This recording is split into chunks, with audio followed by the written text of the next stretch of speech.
Right. My classmate in graduate school, Anne, she was Ted Bundy's therapist.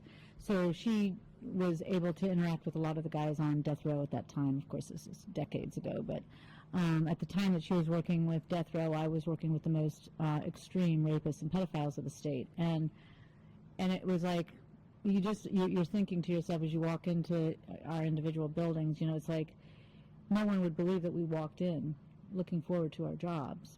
But the men behind the monster lets you know that everybody has a soul. It gives you, it really opens up the doors. Do I have time to tell a quick story about that? Sure. Okay.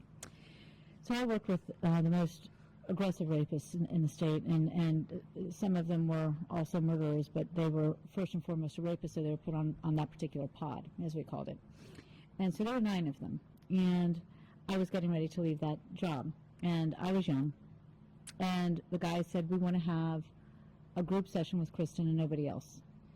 And the whole team of professionals like, you can't do that, you can't do that, you can't go up there as a single woman all by yourself, those are 9 rapists, oh my God. I looked at them and I said, the hell I can't, and I will.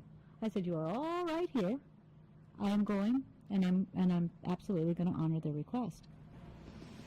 So I went up there, and I sat down, and I had the 9 most aggressive, awful rapists in the state, one-on-one, all by themselves. They put this together.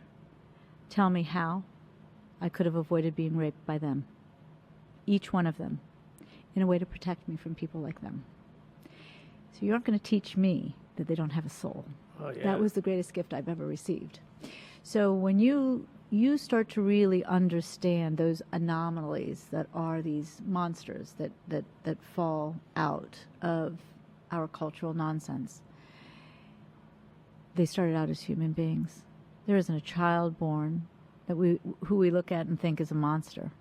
So how they get from the innocence and the truth so far awry, well, you can label it any way you want, but the truth of the matter is they came in as a soul. So. Right. I mean, you see, I remember that show. You remember the show that came out for 2 seasons? They canceled it. I love the Mind Hunters. It's a true story. Yeah, you remember yeah. that? It's the guy that literally, because they had serial killers, they would catch them and they would execute them. But he was like, listen, why aren't we trying to study these people's minds? I have said that for years. Why? Like, why? I know. This could help. We could prevent so much. We could spot things early. We could. And we they could have prevent. similar traits and similar traumas, and I thought that was so fascinating, and I love the show because the show did a good job. But you can go read this guy's book; it's incredible.